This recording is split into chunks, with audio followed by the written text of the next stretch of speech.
I'm going to try to do something really ambitious in this video and essentially take everything that's happened these last 5 to 10 years and explain why all of them happened, what effect they've had, and what we need to do to sort of rewind the clock back to before all these psyops and all of this tyranny occurred. And the goal I have in the video is to help people understand what has happened to them, how much they've changed, and how all those changes are not a part of who they are intrinsically. I feel like the majority of people's identities now, as a result of all the crazy things that have happened, are socially engineered. Although they're probably convinced that that the convictions they have are their own. And so this is going to touch a lot of bases, and it's going to seem kind of all over the place, but it's not because there's going to be a connective line to all the things. So we're going to bounce around a little bit, and it's going to go, there's going to be some wild jumps, but bear with me if you're interested in understanding the information war, the war on human psychology, the war for the human soul. So I'm going to start this in a weird place. Someone had posted something about that Bonnie Blue girl, the one who's in competition with the other girl to sleep with as many men as possible in a day. Um, all right, so we're getting started right into the degradation of society. So they posted a picture of this Bonnie Blue person. Now I've seen the news articles. I have not seen the videos. I have not watched them, but I've seen the news articles about her. And I remember the first picture I saw of this girl and the other one too. They just look relatively normal. They're attractive women. And I saw a picture of her, a more recent picture of her when somebody posted something on Substack. And they were kind of making a joke about how she's like very utilitarian and actually it's noble what she's doing because she's providing utility to so many men. I don't really like the creator that much, or I don't really appreciate a lot of their opinions because I think they're radical and kind of stupid. So I didn't repost it. I kind of wanted to because the picture, she looks like a skeleton with skin. This has transformed her tremendously. This has hurt her physical body. I'm sure it's hurting her emotionally and intellectually. And as a result of that, it's physically changing the way she looks. She looks creepy now. Looked beautiful before. It may not be directly tied to just the actual sexual acts. It might be attached to a sort of like selling of the soul for likes. Maybe deeply knowing that what you're doing is really disrespecting your own body for income, for money that doesn't mean anything. In any event, there's a clear deterioration of her looks over the course of 6 months that doesn't happen from aging. And this is true of the other one too. You can tell there's something like literally eating away at them. And it made me think immediately because I've also been seeing like, the crazy piercings everywhere, crazy colored hair, kind of radical leftists, right? The people who are sort of doing the LARPing on changing their gender and all this. You look at those people and you look in their eyes and you look at their body and you can tell something's off, like something's wrong with them physically, but you can tell also that there's something deeper mentally, emotionally. Give me 1 second. I have to close the window. I have insane neighbors. I live in a nice area. When we first moved in here a little bit less than a year ago, super quiet, a lot of more elderly people, just very, very chill. And within 2 months, we had two of the worst neighbors possible.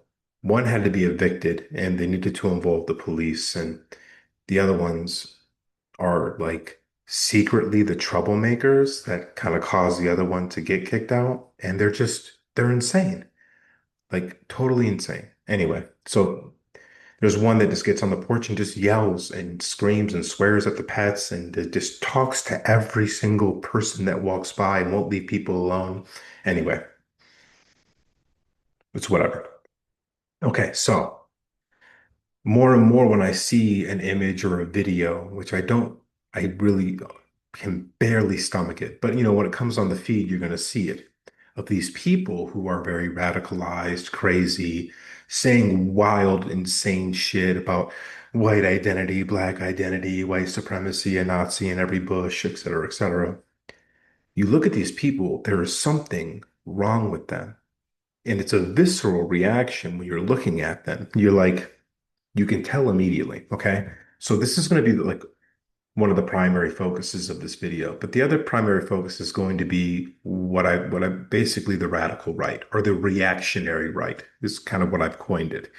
Those are going to be the two most important uh, sort of topics of this video because I think this encapsulates probably 90% of the population, at least the population online. And so I'm trying to directly address those people and anybody who's sort of um, in the vicinity of that in any way, whether you have an opinion about it, people like that, whatever. I have two major theories on what's happening with the people, let's say on the radical left. They're either being possessed by actual demons, right? These supernatural entities that can kind of change the way you think and change the way you behave, and or they are the product of some sort of psychological operation by our governments and intelligence agencies. Maybe not just our government, but other governments as well. By the way, a great documentary I highly recommend to sort of understand how the government uses these systems, kayfabe theater, different psychological operations, MK Ultra, Hypernormalization by Adam Curtis. Again, I don't agree with everything Adam Curtis says and all the some of the positions he takes. I think he's a little more Western biased, and I think that takes him away from the truth a little bit. But very wise, very insightful, cuts right to the heart. He's kind of like a Marshall McLuhan, right, of our modern times. So I really appreciate him and I appreciate the work that he's done. I highly recommend Hypernormalization. It's been a while since I've watched that one. So yeah, it's been a while since I watched Bitter Lake and I recommended it. And there's some things I don't agree with in Bitter Lake anymore, because I've learned more about the world. But so understand that I'm not going to agree with everything in those documentaries, but they're still extremely valid and important for you to understand how the world works and how World War III is primarily a war of the very powerful against those who give them power, which is us. Okay. So my running theory is that these people aren't people in general, especially people outside of that psychotoxic radical left thing that happened in the last 10 years. People are not taking what happened seriously enough because for the most part, when I see anybody commenting on or talking about it, whatever, they they talk as if that individuals was like that. That's the kind of person they actually are. And that they talk about this phenomenon as if it's like not that surprising. This is incredibly insane. It doesn't make sense. It doesn't it doesn't gel with reality. You go back 20 years. No one, people would have guessed that we would have more moral degradation, more control by the government, et cetera, et cetera. People acting a little more crazy. No one could have predicted that people would be so insane that they would enter into 100% delusional realities and then be violent, hostile against those who didn't engage in the delusional reality with them to the point of trying to end people's lives. No one could have predicted that was going to happen in the way that it did. I mean, it's Bolshevism 2.0. It's Bolshevism 2.0, right? It's sort of the more susceptible people, right? Susceptible, whether we're considering that there is some supernatural force at work that's possessing people, which I do truly believe possession is a real thing. It's a nuanced conversation, and there's a lot there. We're not going to unpack all that in this video, but I do believe that that's real in a lot of different ways. But also, we can be possessed by ideas. We can be possessed by psychological programming and social engineering. We can be ideologically possessed by a religion or a politic or whatever. And it's still a possession because the idea is possessing you, or the mode of thinking is possessing you, or an electrical interference, right, by maybe some MK Ultra program is possessing you. What possession is at the end of the day, well, I'll say this. I don't want to go too much into detail, but I do like the topic because it's underappreciated, misunderstood, and more people need to um, understand what the hell's happening with the idea of possession. But essentially, possession is um, a control or modification to your electrical signals in your brain and your nervous system. That's essentially what it is, because what is a thought? What is a thought but a spark in the mind? And so if you're thinking in a way that's not intrinsic to you and that there's some external force that's actually affecting the way you think, what they're really affecting is your electrical signals in your brain that represent the thoughts. So that's like the core, tangible, material base of possession is something is controlling the way your synapses fire. Okay. Something is controlling the way these people's synapses fire. You don't get like that by yourself. There's a lot of this talk about, look, a lot of people are trying to reach because they are terrified. I more and more have come to the conclusion that most of the ridiculous and delusional responses, whether it be from scientists that are saying they're skeptical, except they're not skeptical, they're just trying to prove everything wrong, that's not in their sphere of understanding, whether it's, a Christian who flips out on you because you question any of the scripture, whether it's a person who says, well, this is always the end result of liberalism. This goes all the way back to John Locke. And all these people who will say that, no, this thing is just bad. And these kind of people were just always like this. I think all those people are like really scared to come to terms with what's actually happening. And what's actually happening is there is a monstrous evil, a force at work that is destroying people's minds, that is outside humans. Okay. And so that's where we're going to start with this. There's a force at work that is doing this. People don't go from being, experienced it in my own life, where I saw people that were relatively well adjusted, right? They weren't the nicest or kindest or most noble people. They weren't the smartest people, but they were decent. I was able to tolerate them as friends, et cetera, et cetera. And I watched these people over the last 5 to 10 years completely lose their fucking minds and lose their ability to use critical thinking. Like I had an argument once with somebody. It was during the whole Trump first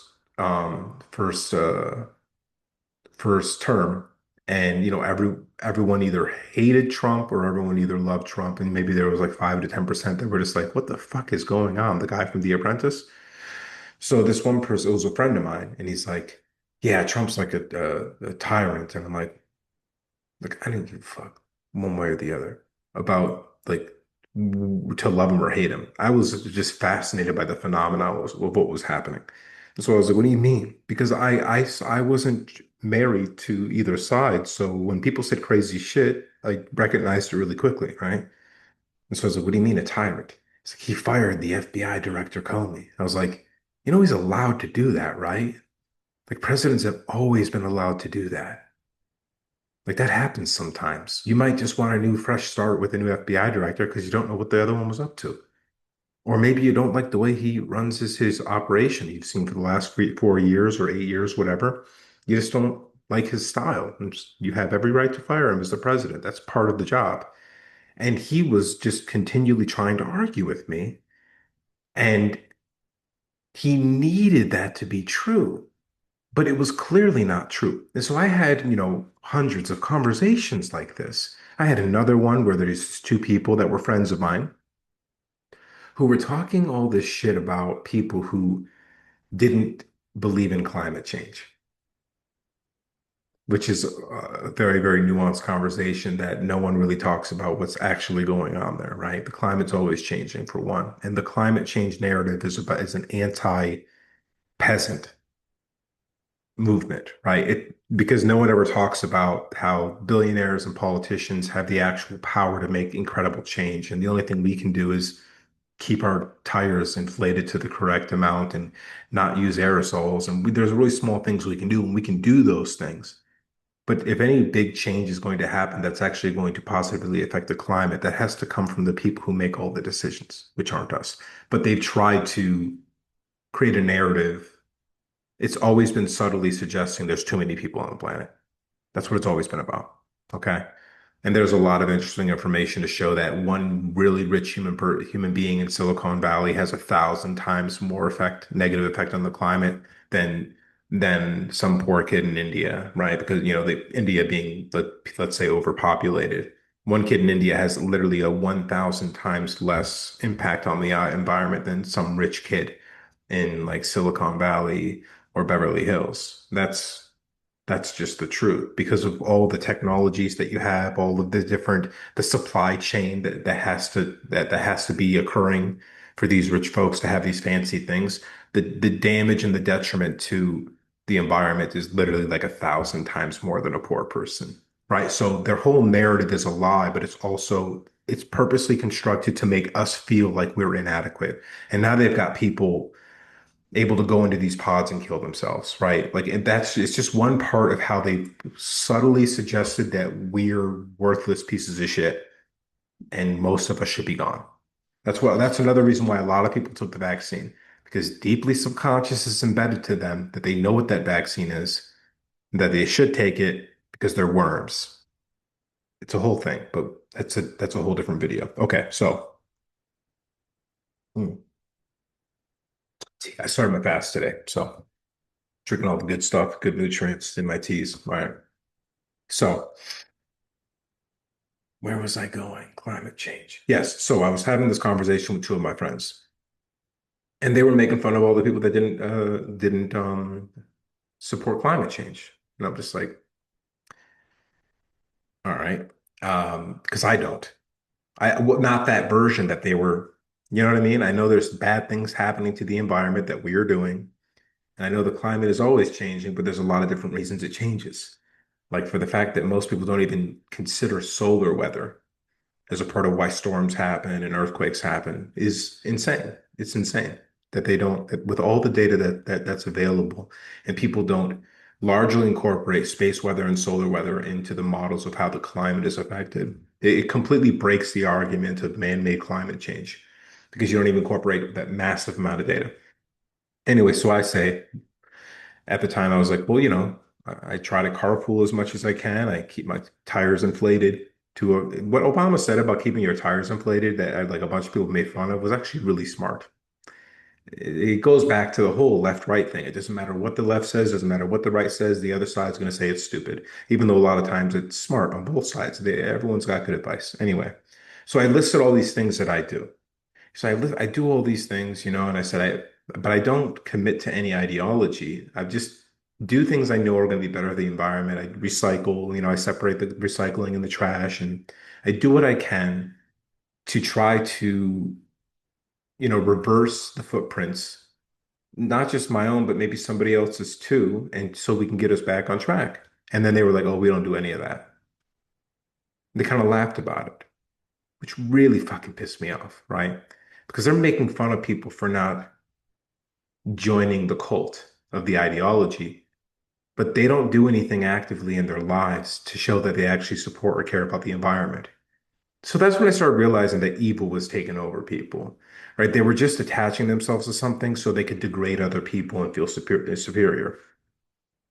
And it only got worse and worse and worse and worse after that. And these people that I'd known as friends that I loved and cared about, I was just appalled by how they were behaving. And it was really a mess for a while because I had said in other videos, and I've made this statement before, I lost everything. Everyone I've ever known. I lost to that illness, to that mental illness that just started taking people over. Um, And it was rough. And for a while, it was just sort of neck deep in that, in my whole life being turned upside down, my entire social network being destroyed. But when I came out of it, and I was very selective about the people I kept around me, and I just became pretty solitary, just as a necessity, just because of the way things have gone. I started to realize that this wasn't organic or natural. It couldn't be. It couldn't be. There had to be something external acting on these people that were starting to behave like this. And because it was menacing. I've dealt with a lot of spiritual, supernatural things. And when you deal with the negative side of that, there's a sort of energy about the demonic stuff. It's a pleasure in driving you mad. It's a knowing what you're doing, but being really good at pretending like you don't know what you're doing. And there's a look in the eye when you're dealing with someone who's been possessed, who's taking pleasure in hurting you, in confounding you, in driving you mad. And that energy was spread all over this whole radical left movement. It wasn't about the left. It was never about the left. Because now we're seeing it on the right, just as I predicted would happen about a year and a half ago. I told everyone, you thought the radical left was bad. Wait for the reactionary right. It's going to be the same thing, but worse, because they're going to be have more power. They're going to be vindicated. They're going to be justified, right? There's going to be revenge and payback and vengeance and all that. Um, so it's really important for people to see past the appearances and understand that there are greater forces at work that are acting upon human beings. Because now we have this new issue, and this is going to be the primary focus now of the rest of the video. We have a bunch of these new people, these reactionary rightists, who are like, big on pro-white, this, that, and the third, and they're making a lot of really shitty decisions. And they're saying a lot of really messed up things. So, your average reactionary rightist, interestingly enough, I'm not talking about the like loyal right, the old right. I'm talking about this weird neo right, right? So this weird neo right is anti-old people, anti-black, anti-women, anti anything but the white Anglo-Saxon Nordic male. Okay. And it's clear and obvious this is going to happen. This is what's so crazy to me. It's like I'm looking at this as white men survive. Like in the middle when Antifa was out there punching Nazis and Black Lives Matter was, ruining people's lives because they wore braids or, whatever, or cornrows. I was like, if the white people survive this, we're going to see such an insane pendulum swing of a lot of people hyper embracing their white identity. And even though it's clear and obvious to see that that's going to happen, you see so many people fall into the trap, right? It's one thing to like love your race and even think your race is supreme, is superior to other races. I got no problem with that. Tons of black people that think that black people are the shit, right? Like they're better than everyone else. And I've had black friends that think that the black race is superior, and that I had no issue with it. It's like I, for me, it's like if that inspires you to be great, if you think that your people are the greatest people, I hope that it inspires you to do great things and to reach for the highest possibility, the highest expression of yourself individually in your group, but also your entire group, your culture, your nation. Doesn't become an issue until you're like, and those people are inferior, and we have to do something about them. That's where it derails. As far as you feeling like you're supreme, your people are supreme, that's a beautiful thing. That's all positive. It doesn't become negative until you're like, and those people are inferior, and we have to do something about it, or we should subjugate them because it'd be better if they were our workers, um, instead of their own nation. This is one of the things I disagreed with Hitler and Mein Kampf. Is that's really, by the way, like most people, like when I say something like that, they're like, "What the fuck? You agree with the other?" Well, read his fucking book. Read actual history. Like understand what actually happened in World War II. For any of those people that don't understand, like and hear what I just said and think I'm some crazy Nazi, read his fucking book. See what actually happened in World War II. Anyways, I didn't agree with what Hitler had to say because about other people being inferior and better that you subjugate them and take their land so that you can grow your superior culture. I didn't agree with that in any way, shape, or form. I think it's fucked up. I think one, diversity is incredible. Not diversity like diversity in one small space. I mean diversity across the globe. Ethnic diversity, cultural diversity. Those things are really important. They're good for the survival of the entire species. And it's good for the culture of the world. It's good for art. It's good for food. It's good for everything. It's really important that we maintain those things. But it's a subtle balance, right? Because you have to be able to this whole cultural integration, multiculturalism is a fucking mess, and it's only going to destroy things. And that was purposely it's an act of war. It's an act of war by Israel, essentially. It just look into it. Look into who funded it. Look into who came up with the ideas. It's an act of war by Zionist Israel to destroy the rest of the world. Okay. Destroy the rest of the world, like the fabric of cohesive communities and things like that. Period. That's what happened. Look it up. Check it out. Seriously. Just look into it. Look into whoever came up, who was always funding the multicultural idealism, and the groups and whatever.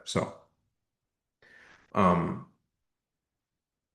but you have this reactionary right who's going too far with it, and they're constantly dropping, um, nigga with a hard R, the N word with a hard R.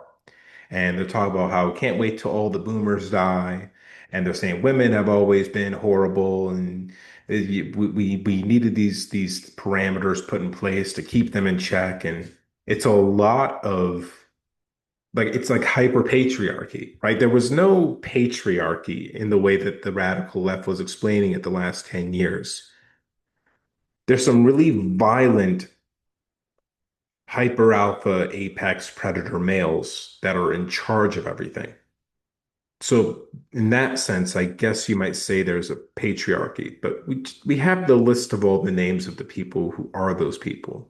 So if you just eliminate those people and then create a culture where those people can't come to power without being torn to shreds by the people, you eliminate whatever actual patriarchy existed, and you can still have an all male leadership globally and not have some sort of oppressive patriarchy. But what they were saying was the patriarchy is just in the veins of every male on the planet. Anyways, as a result of that, they're actually creating a sort of patriarchy energy in, regular males all across, regular, mostly white males are all across America, for instance.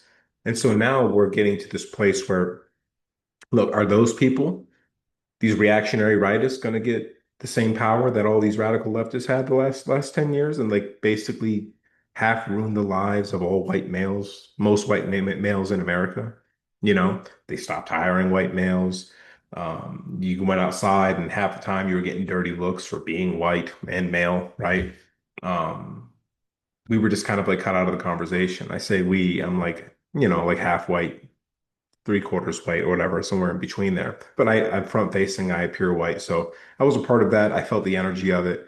I just kind of like moved really smart, right? So I didn't really get engaged in it. I didn't put myself out there to be, to get myself into trouble. I wasn't out there protesting and all that dumb shit because it was all kayfabe theater. But in any event, I felt the sting of that, and I watched the sting of, and it did suck, right? And this is the part that's really important for people who are in the reactionary right. I understand how you feel. You watched all your brothers and sisters of other races, other skin colors, other ethnicities betray you, totally betray you. Act like you had a plantation with slaves, like today, just because of the color of your skin. You watched your own women betray you, white women, who saw an opportunity to be accepted by the popular culture of people who weren't white, right? You say, "Oh no, we're not with them. They made all the decisions." You saw your white women betray you. Um, but remember that you saw some of them betray you. And remember that these people, they're being driven insane by something. It isn't all women. It isn't all old people. It isn't all black people. It isn't all Mexican people.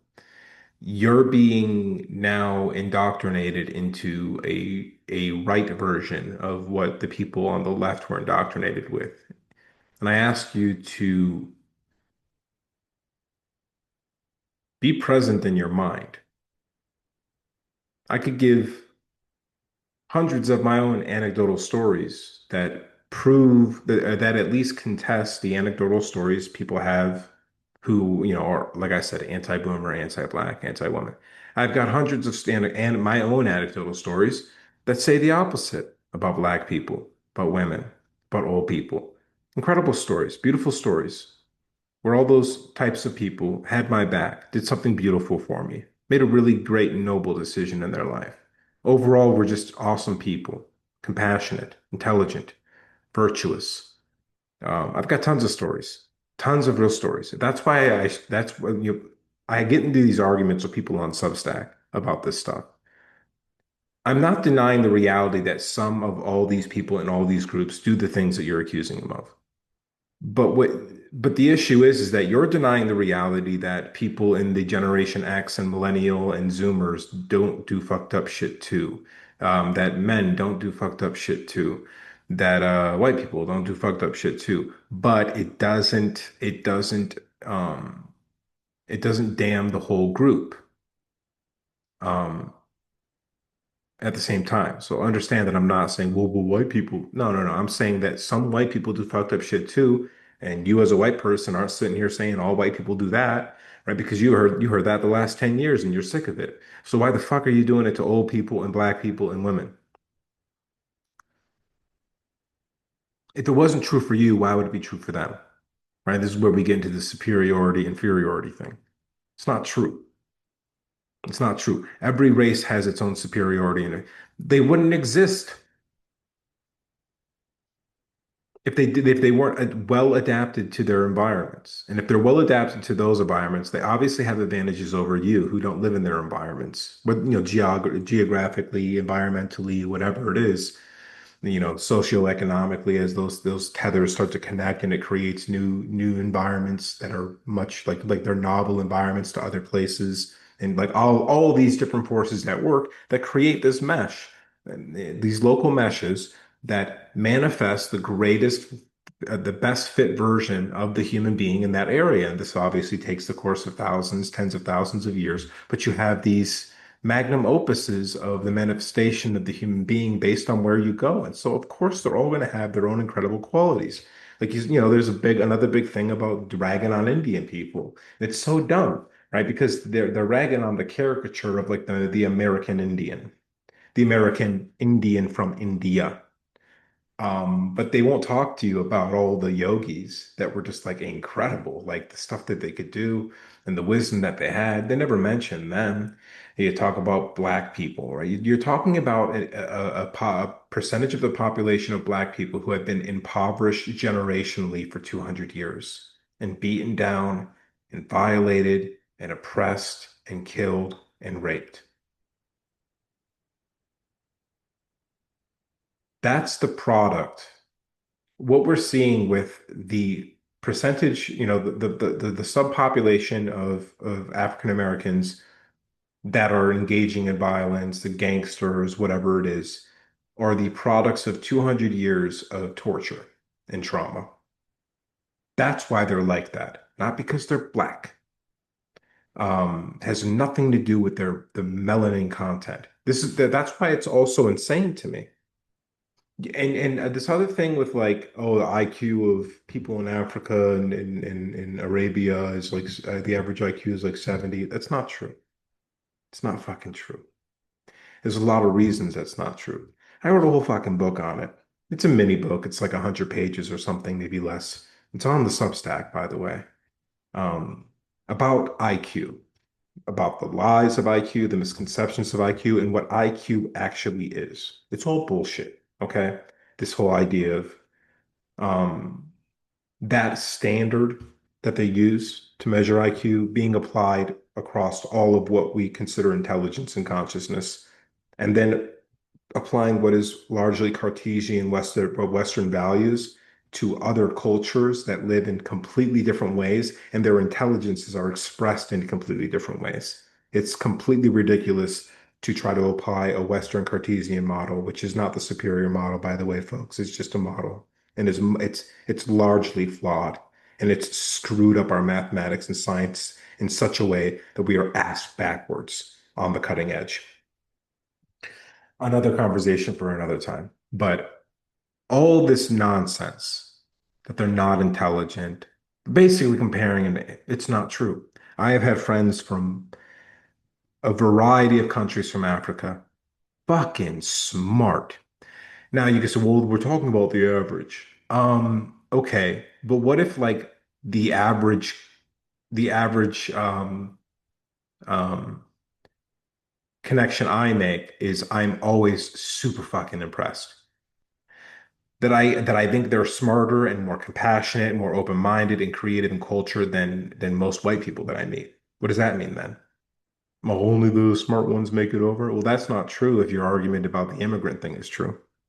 Like that there's tons of immigrants and they're all barbarians coming over. Why do I keep running into all the really fucking cool ones?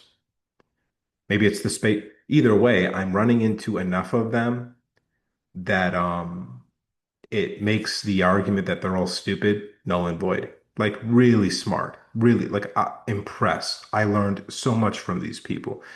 Ethiopia, Sudan, Egypt, um, Somalia, like all those places I've had friends and I've been incredibly impressed. Saudi Arabia, those guys, man, they're fucking dialed in. Like really fucking, there's a lot of cool dudes from Saudi Arabia, really fucking smart.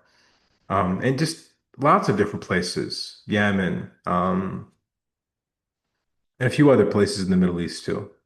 So, what I'm saying here is that I've had those relationships. I went to a school with tons of internationals. I worked in LA at a place where there was tons of internationals coming in and out. I met all these people. I met hundreds, if not thousands of people from all around the world, had friendships with these people, worked with them day in and day out. I know these people. And they were largely fucking awesome.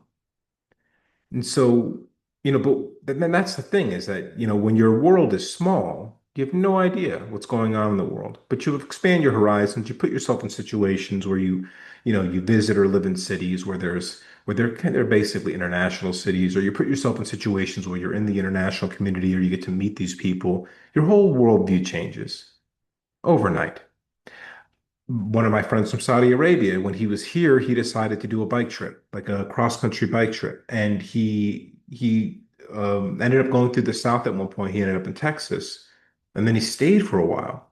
And me and him would touch base like once every couple weeks or once a month or something like that. And he just kind of tell me how his like, life was going on, the trip and all that. One of my favorite people ever. His name was Aziz. Anyway, um, he was down in Texas and he just like, bro, I'm just gonna stay here for a while. I was like, I love this place. And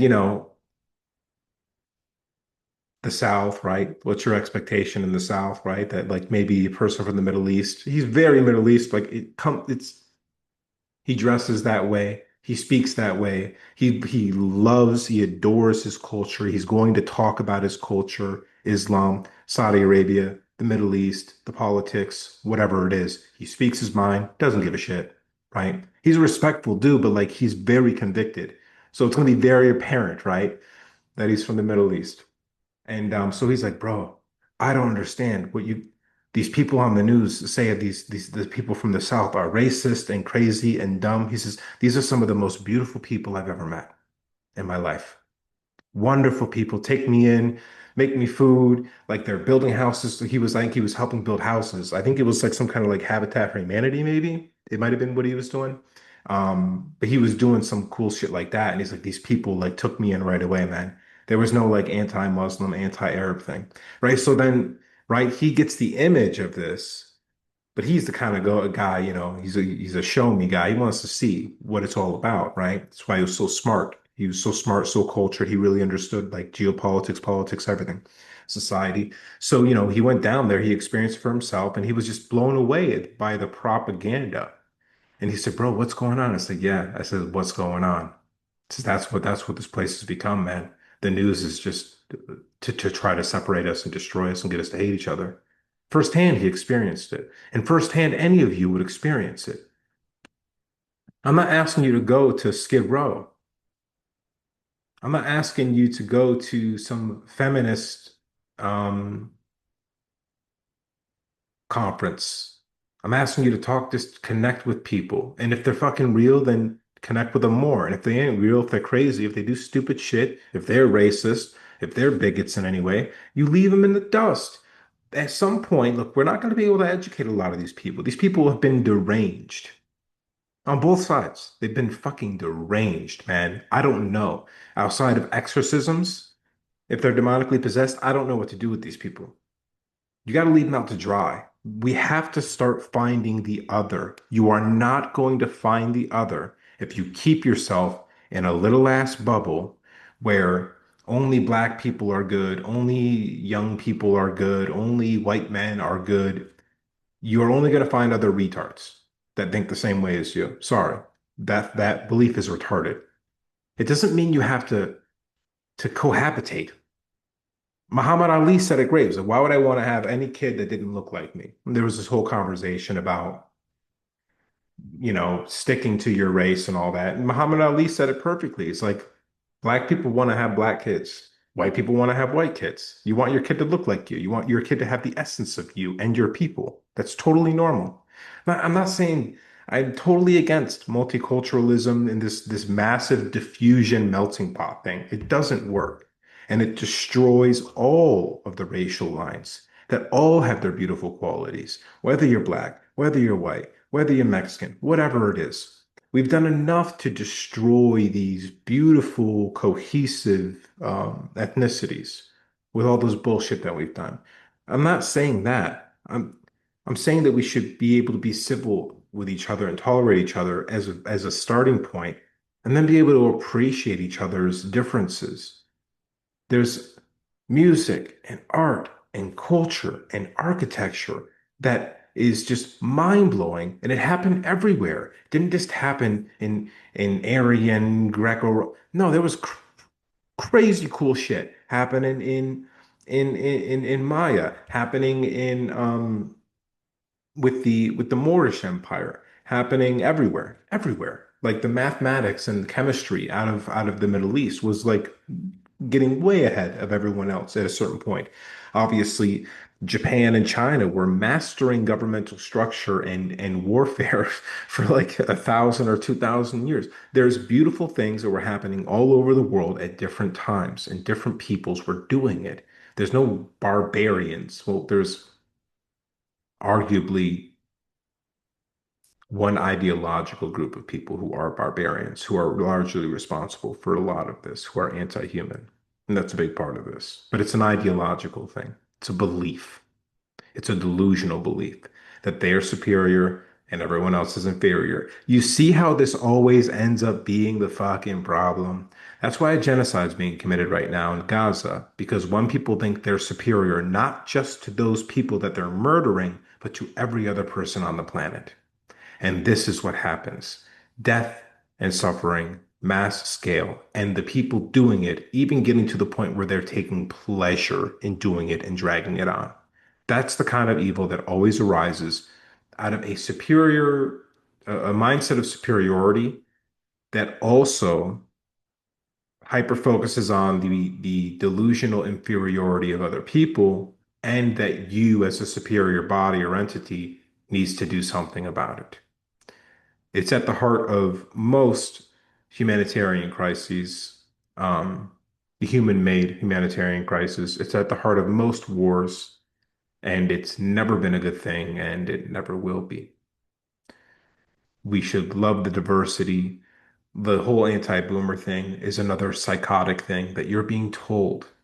You've had just as many, if not more, or maybe a little bit less, but just about the same, bad experiences with millennials or Zoomers or Generation X. So why do you keep talking shit about boomers? Because you're being brainwashed into doing it. Seriously, you want to really take this seriously? Get a little fucking notebook and start writing down all the experiences you're having. Personal, real experiences that you can prove. Not some dumbass video that could be a fucking deep fake or just people acting or some intelligence agency doing a psyop. Real interactions that you have with actual people, right? Then list them. Were they white? Were they black? Were they young? Were they old? Right? Do a whole demographic thing and see if it doesn't, if it shows you any significant results for one group of people. I can almost guarantee it's not going to. You're not going to be able to collect enough data to be able to say, oh, well, this group is largely bad. Anyways, you're going to get tons of data that says members of those groups are awesome. So I know that your argument's going to be disproven when you say things like boomers suck. You're saying every old person or every older person in that generation is bad and is like at fault for the way America fell apart. You fucking asshole. There's like 20 or 30 people in any given generation that are largely responsible for the bad things that happen governmentally, politically. It's the people with the actual power to do things and who have done things that we can track objectively and say, oh, that's the thing that ruined the economy. That's the thing that oppresses people in a corrupt banking system. There was only 15 guys in that room that voted for that. No one else had any power in that situation. That's not the boomer generation, folks. That's 15 people in a dark room signing papers and selling the country. And I wonder is it cowardice? Are you scared to say what I just said? Right? Because I'd be saying some wild shit, true shit, but wild shit that most people are afraid to say. Like I say the names and I say the things that those names did. We talk about Victoria's Secret all the time on here because that guy's a fucking monster, right? Um,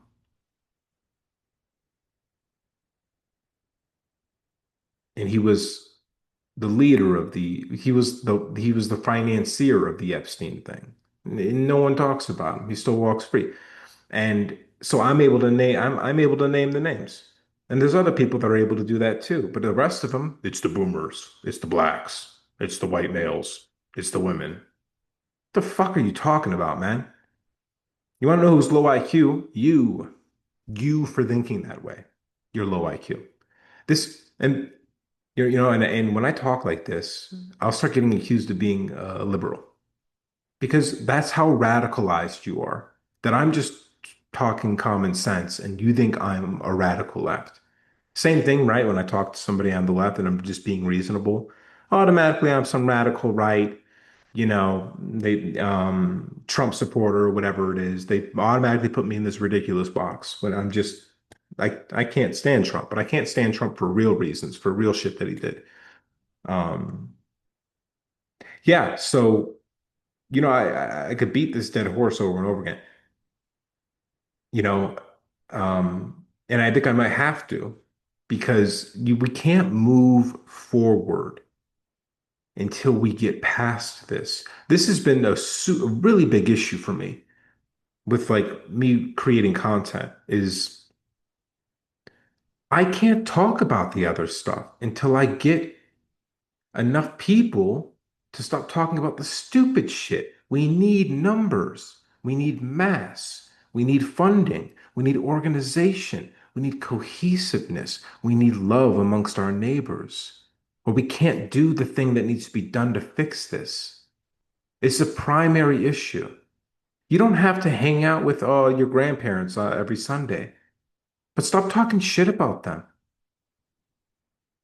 en masse because they're in an age group. If they did something wrong to you, address it with them. Address the individual. What you're doing right now is just further compartmentalizing human beings and putting them into boxes where they have better relationships with ChatGTP than each other. I understand there's a lot of people that are fucked up right now, but we're not going to be able to clean that up until we start focusing on what matters. Who is the human being? How do they behave? Do they honor each other? Do they honor Great Spirit or God or whatever you want to call it, creation? Do they have that namaste in their heart? Are they generally honest? Do they try to be more honest every day? Can you rely on them? Can you trust them? Do they have your back? Do they feed the hungry? Guys, what the fuck has happened to us? The things that matter have always been the things that matter. Love. I'm not talking the delusional, toxic positivity love. You don't give love to assholes that don't give you love. You let them die in the desert. You cast them out like lepers. Those are the lepers you cast out, the people who have hate in their heart, and you crush them. They are the enemy of humanity. But you give love to those people who have love in their hearts. You are kind to those who are kind, right? You take care of the weak and the vulnerable who are actually weak and vulnerable, not taking advantage of systems and taking advantage of you by pretending they're weak and vulnerable. Yes, there's nuance. Yes, it's going to be complicated to figure out if someone's really a good person or a bad person or just like a great actor and also an asshole. That's the work. But the work is important. We have completely lost our bearings and our measurements and our compass for what is right because everyone's arguing about whose group is at fault.